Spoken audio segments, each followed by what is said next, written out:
called Before We Was Man and Wife for Life. This is my favorite childhood meal, and it's not paying bills. Bill Murray. Chances are, if you know me, David Mann, then you know my wife, Tina Mann. We a package deal. Years ago, this beautiful woman, I fell in love and made a commitment. We began to love together, live together, dream together, create together, and play together. And together, we never let her look back. Surely we have talents and gifts, and Tatum and Osley incredible in gift and fashion and the heart of gold. And Tom's good job, Tenement. Here's your Grammy. All right. David hears and imagine uh awards for you. Those knowledge we get in individual.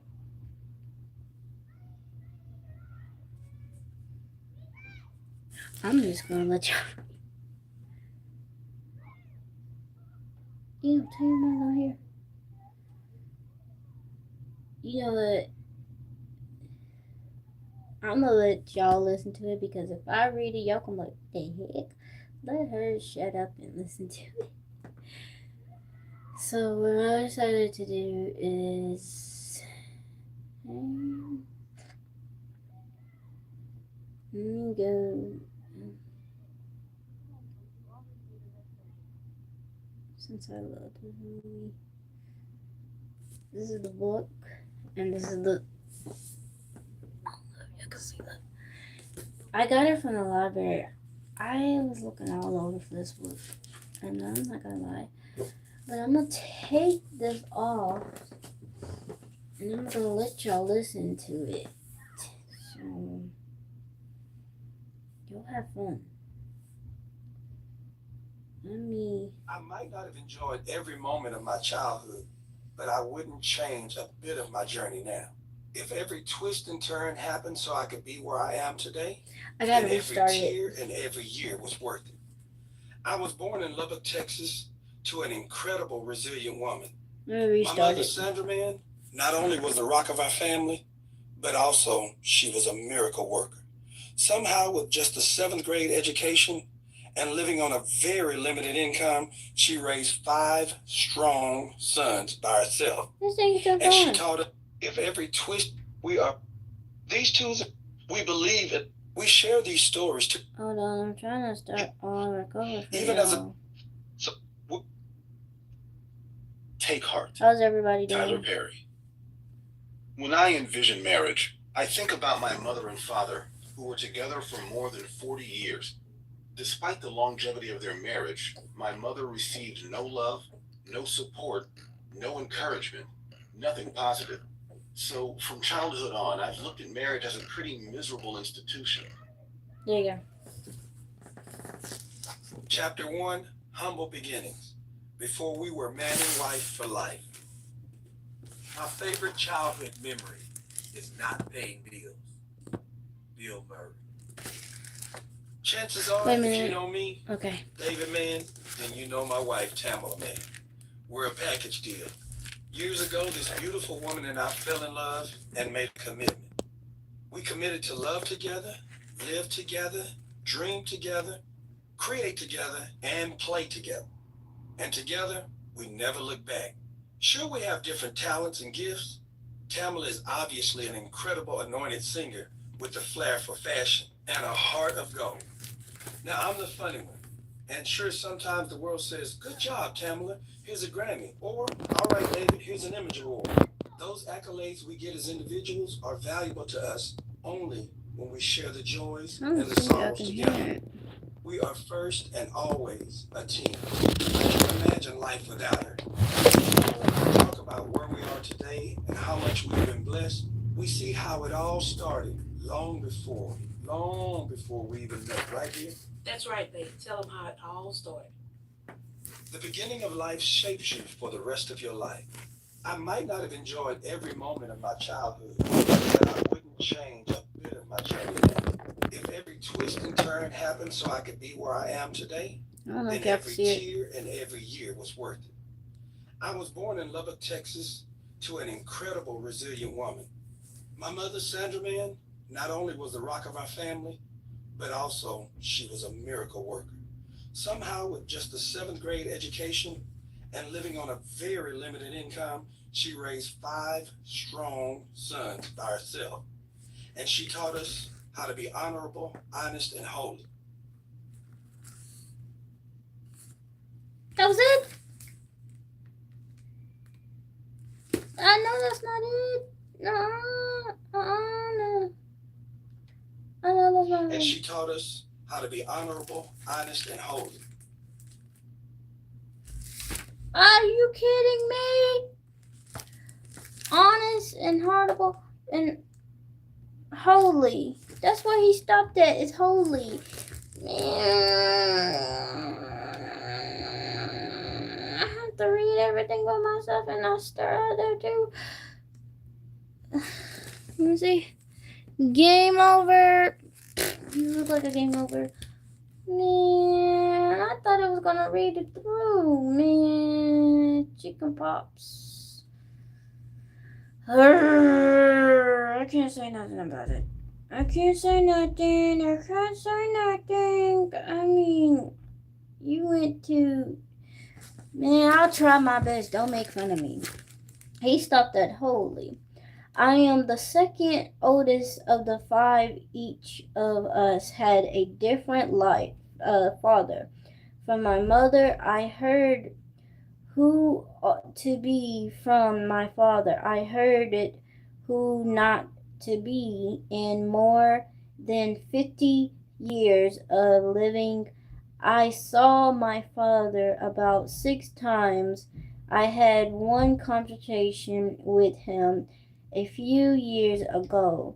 6 months after that, my father died.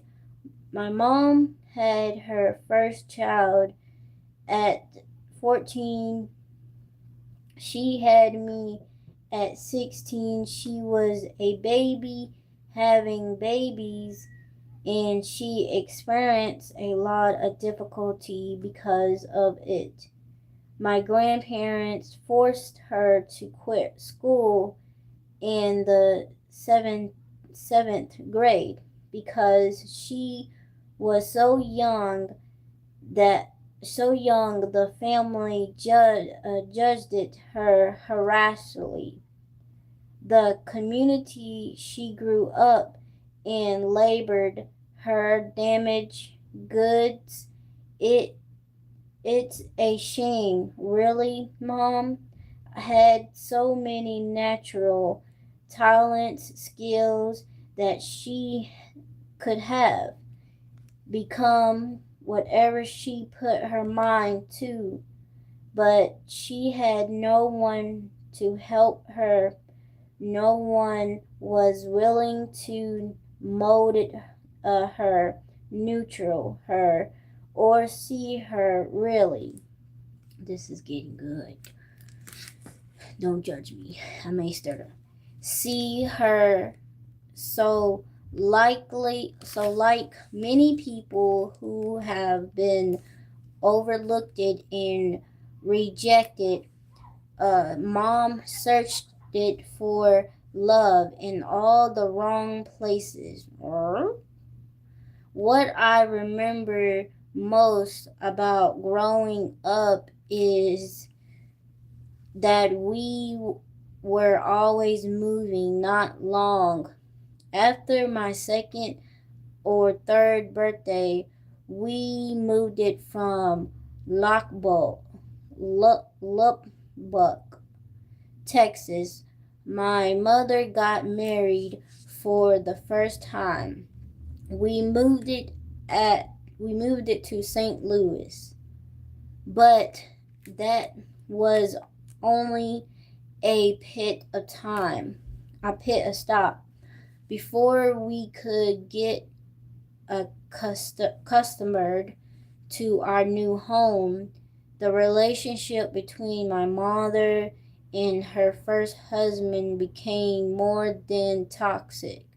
It was outright aboves abuse. I think that's what I say. Aboves. I don't know how to say this. So many. So mom packed me and my little brother up and left with only what she could carry in her hands. We borrowed a train in the middle of the day while her husband was at work and headed back to Lubbock, Lubbock, Lubbock, Texas. A year or so later, my mother met a nice young man who ended up being her boyfriend. Then came another move time to California. The weather there was sunny, hot, but their relationship was cloudy and cold within a year's time. Child number 4 was added to the bunch, and we found ourselves cribbling, climbing back to Fort Worth, where marriage number 2 was now in the mix. After my last brother was born, we moved it back to Lubbock, Lub, Lubbock. That's a weird name. What'd you say? 7-6 high. Found you. Um, the mix after my last brother was born. Oh, and from Lubbock, we moved it to Houston to bed. I didn't get a free quality, quaint, quality flyer miles for all of the moving. When Houston didn't work out, we moved it back into Fort Worth, the city I graduated from, the one and only Oscar Den Whiten High School. That's where I met a beautiful light skinned girl named Tatum Johnson. Tim's turn. I was born Tatum Jean Johnson, the youngest of the 14 kids. I stuck out like a sore thumb. I was lighter than any of my siblings, so they called it me the wine sheep of the family. I was the baby to most of my brothers and sisters were grown by the time I this is getting good. That's it, I'm gonna fall asleep. I was born, so I had to figure out a lot of things on my own. A couple that with the fact that I had a different father from the rest of my brothers and sisters, plus I was the only one in my family to graduated from high school. So trust me, my family didn't know what to do with me, but eventually they figured it out. I grew up in Fort Worth, Texas. We some moved some, but my family didn't move around as much as David's. My mother tried to keep us together as much as possible, but with 14 children, it wasn't the easiest thing to do. Mama was woman, praying woman. She was a faithful woman. She took her and walked with God seriously. She knew she couldn't give us much, but she gave us God, and that was more than enough for me. Of the many gifts she gave me as a child, the greatest gift was my relationship with Christ. I guess you could say I grew up in a single part home. I had a couple of stepfathers over the years, and our family was very blended. But my mother was the permanent fixture in my life. My biology father wasn't around, and sometimes my stepfathers were there sometimes. They wasn't they weren't the closest thing. I had to a father figure was my mother's second husband, Mr. Dahl Cooper. Mr. Cooper loved my mother and always wanted her to reach for the stars. He tried it to help. Yes! I'll be back.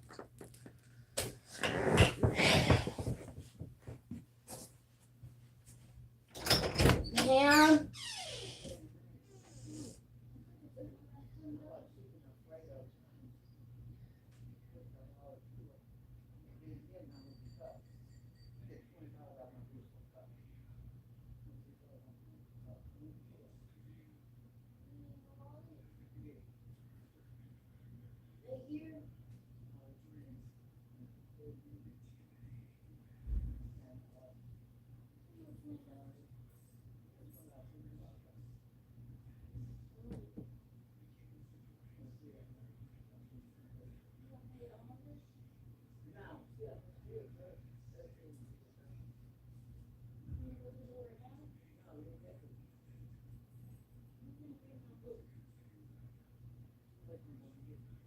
Okay.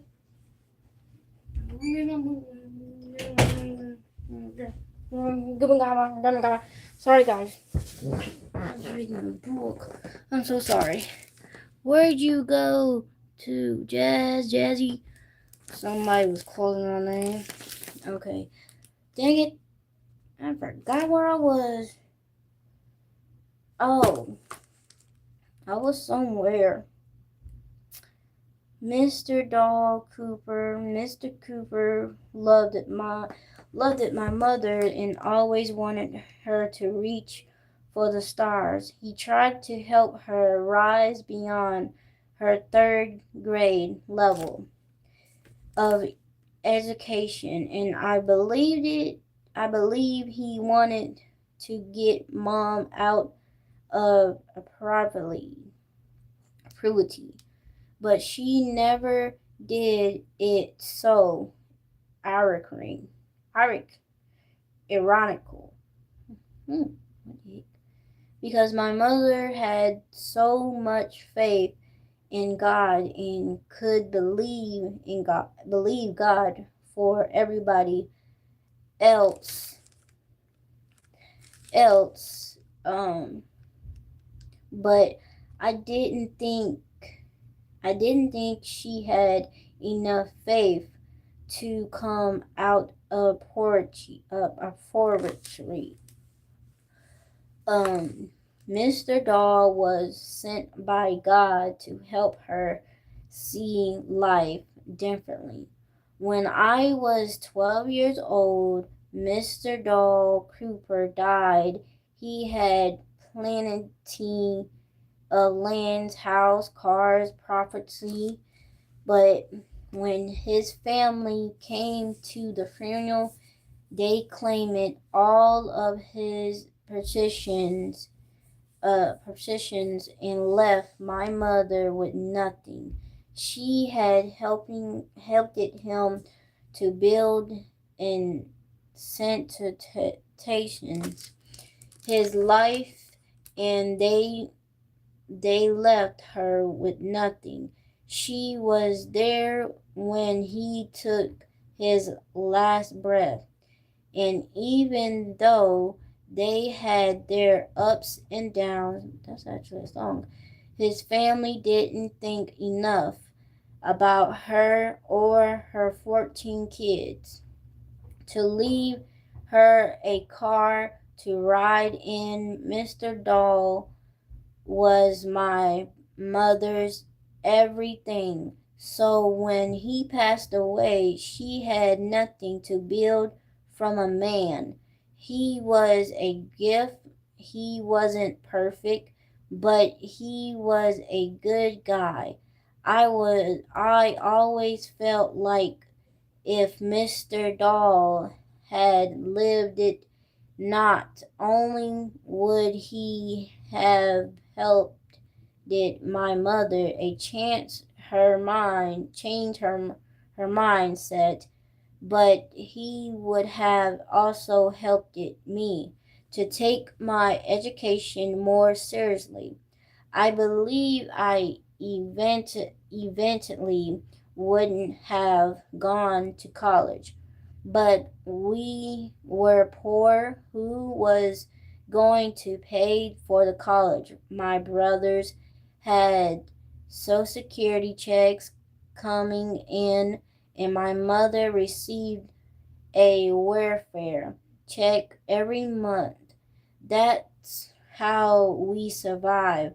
My family made it on two fish, five loaves, and a lot of faith. I guess that's why ownership ownership is so important to me now. My mother never owned anything, and I believe that affected her. She didn't own a car, she didn't own a house. She rented a house and borrowed cars, but she never had property in her name. My uncles and aunts did, but my mother didn't have anything to call her own as a result. She settled for what people told her she could have instead of a dream big enough to get what she deserved. Salvation song. When I turned it eight, I accepted Jesus Christ as Lord and Savior of my life. Thought I was young. I was seriously about my journal. I'll never forget my first choir solo. I don't feel no ways tired by James Cleveland.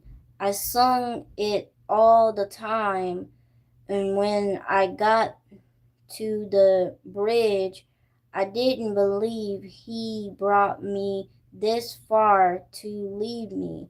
Tears just rolling down my face. I wept and wept as I sung my uh Adipolis. I don't even know this. This is a good book. I'm telling you, I gotta go get this book. I'm trying to have a sleep. No. Shoot more into the camera frame. You look like a camera frame, Tommy. Reminded the congratulations that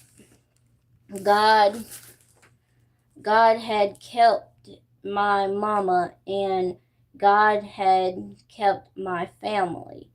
And before I knew it, the church was standing and praising God with me. Now, remember, I was 8. I hadn't even I haven't uh been through uh a whole a whole lot, but I had seen enough to know that God was faithful, and faith is funny like that. Sometimes some might think, how can an 8-year-old girl be able to have faith like that? To that, I did say, Jesus said, you have to have faith like a child, and with God, all things are possible. Around the same time that I got saved, my mother was uh, diagnosed with pneumonia. Pneumonia. Her illness kept her bedridden. I don't know how to say that, for a long time, since most of my siblings had moved out. I had to learn how to fend for myself. This punished me into survival mode as a young girl. I learned it to cook for myself, clean for myself, and take care of myself.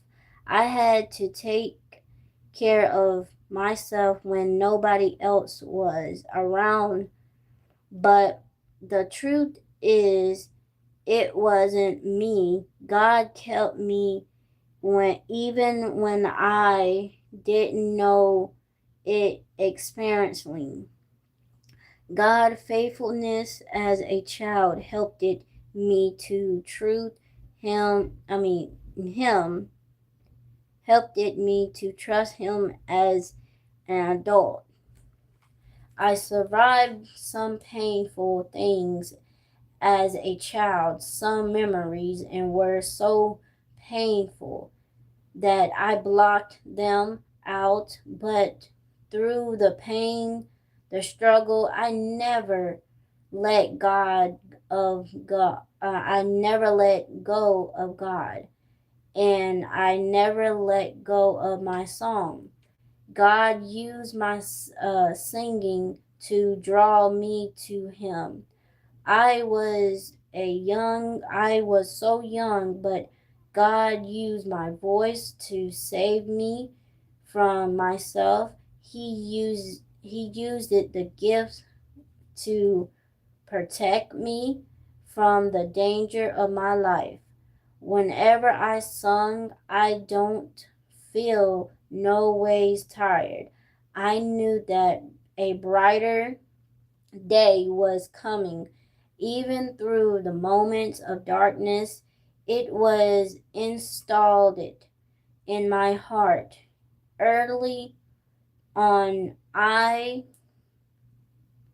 in my heart early on I believed that God was going to use my beyond my wildness dreams. So far, as long as I can remember, from the time I was 8 until right now, God's been building my faith, giving me a testimony to learn on when the road got rough and the going got tough. I knew God was for me and with me, even when I was alone. Tough is perfect word to describe how is it felt to be a man without a father. Me, I was like a father for my younger brothers during the time when I need a father myself. My oldest brother went to alive with my grandparents And since I was the oldest at home, I became the father figure. I was the disciplinarian. I was example, but I also was a child. Today, many people see me as an outgoing, common and social butterfly. But surprisingly, I was very shy when I was growing up. I didn't talk much in class. My my how things have changed it, and my teacher was so impressed by my behavior. I was named it the good city of my school. That pretty much meant I was the best kid in my school. When was that? And how old were you? 5. You can't just say congratulations, Tam. Always trying to steal a broth's shine, lol. Sorry, congratulations, babe. Thank you, that's better. In fourth grade, I figured out that I could make people laugh, and it was a downhill from there. They say people who like to make people laugh do so take to keep from crying. In other words, most comedies and entertaining as a way to mask, hide, or use their pain for a greater purpose. That what that's what I did. I saw a lot of painful things in my home, and I counseled that pain into something helpful and useful. Unmentally, it. This is good, guys. I might as well go to sleep. I feel like I'm reading this for a child. No offense. Okay, made me the guy I am today. That's why I say every painful experience became a necessary and increased it, uh, ingredient it for the life I wanted to live. Because my mom moved us around so much when I was a kid, I vowed to be a stable man because my dad was abused it. For my retired life, I vowed to be a present father because my mother was married 3 times, and each time the verbal and physical abuse I got worse and worse. I vowed and committed loving husband all the painful experience of my past helped me to become a better man in the future. That's something you need to know. And fun and but when I committed, I am in it to win it. Everything I did, even as a boy, I committed to it. If I played it as a sport, I was committed.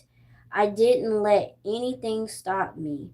I felt like the moment I stopped it would be the moment I felt like my mom kept going, and no matter what. I feel like the moment I stopped it would be the moment I failed, drawn into the limelight. During my year at the O.D. Washington, I was pretty involved. I was on the football team and the track team. I sung in the choir.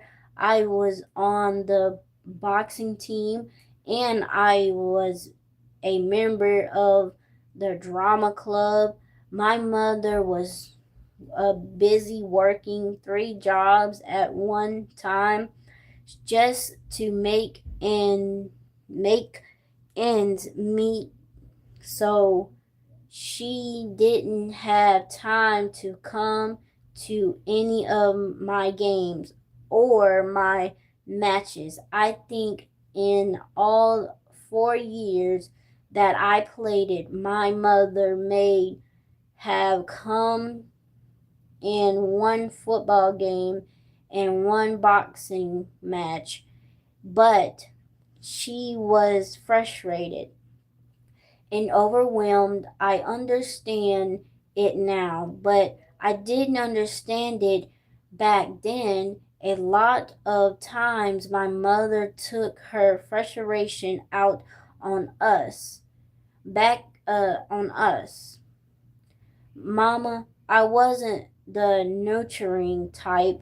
She was the, if I had to say it one more time, I'm going to knock you out type. She didn't have time to cuddle and hug us. She could give us her undivided attention and affection. I think that's why I learned it to live for Friday nights in high school. The football. Oh, my nose keeps itching. Sorry. Where was I? Let me see. The football field was where I got the attention and affirmation I wanted my mother to give from fans, friends who came to see me play every week. I'm telling you, Friday nights were the best days of uh of the week. Every Friday during football season, my adrenaline line ran and high. I couldn't wait to get out there and play with my buddies Jesse Herschel, Critical Smith, Anthony Brooks, and under the leadership Coach Wally Chris. Coach Chris, Wally Chris. Coach Chris was a major mentor to me in high school. He knew I didn't have a father in the home. He treated me like his son. He didn't just teach me play. He didn't just teach me plays for the field. He taught me principles for life. He helped me to see my value beyond the sports I played it, and he is one of the reason I was able to push past my pain and find a greater one. Of the reason I was able to push past my pain and find a greater purpose through it all. Coach Chris was a surrogate father to me, and the and to this very day we still keep in contact. Coach Chris and my choir teacher Jewel Kelly were my saving grace, both sent by God to help me find my voice. Finding my voice. Miss Kelly entirely helped me find my voice in choir course by giving me several appointment opportunities to lead songs despite my hesitation. I wasn't unfamiliar with singing. My mother was a phenomenal singer and musician for years. She led the choir and played the piano for our church. So, with my mother's passion for music and Miss Kelly's interest of training me vocally, I now see how God was using each person to mold me in an area. I never expect to make a career out of music. Soon I was singing. Oh Lord, y'all listen to this. What is this? Reaching class? Yep, reading class for you. I'm almost done. In the local groups and local choirs, because of Miss Kelly, I felt like I sound pretty good. So good, in fact, that my buddy, critical, I don't know how you say this name. Crick. This is a weird name, I tell you. And I decided to start a little rock band. Looking back on it, we sucked it, but we won't talent show. We won this talent show in school that Tam attended. Right, Tam? Right. And I'll never forget that talent show either. That was the show where you turned off your shirt into the end of performance. Yep, and come to think of it, that's when you fell in love with me. No, sweetheart, not true. You don't have to act shy now. She just tell the truth, mama. When you Yes! Yes! Yes, ma'am. Not taking it too far.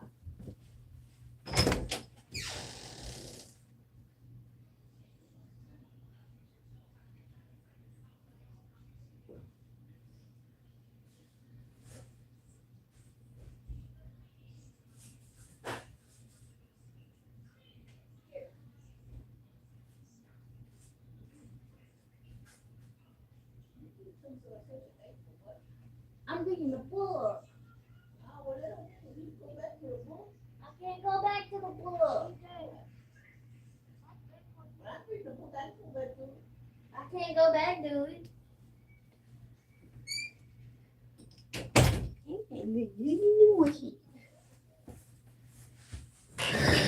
I need therapy, guys. I need therapy.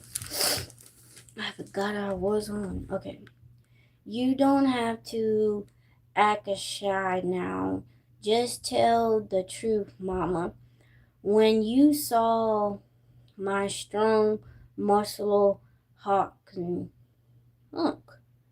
of a body underneath that shirt, it was love at first sight, wasn't it? No, it wasn't love at first sight. I actually felt bad for you. Why? Because it wasn't good at all. But the announcements loved you, so I figured if they liked it, I love it. I loved it. Well, if that wasn't the moment, how did it happen? How did we meet? And how did we fall in love? I don't think we would have met or fallen in love if it wasn't for Nicole Jones. Will you marry me? And another question David never asked it. Meeting you as fated, becoming your friend was a choice, but falling in love with you was beyond my control, unknown. This is chapter 2. Chapter 2 of this book. I bet it's like 8 o'clock. What? 8 o'clock? I read this book till 8 o'clock and y'all didn't tell me? Something wrong with me. Anyway, I love y'all. I'm gonna get y'all. Y'all got me a reading. I actually got this book from the library. I got some more books too, but I'm surprised that I found it. This book is really good. Don't, oh my God, old woman, you look like an old man, Tommy. What is this? A reading class? I feel like it is. Feel like you trying to teach us about Jesus. Yeah, but no, I was just reading a book about marriage. But right now I'm about to get off and tell you I love you. Give me your. Okay, bye.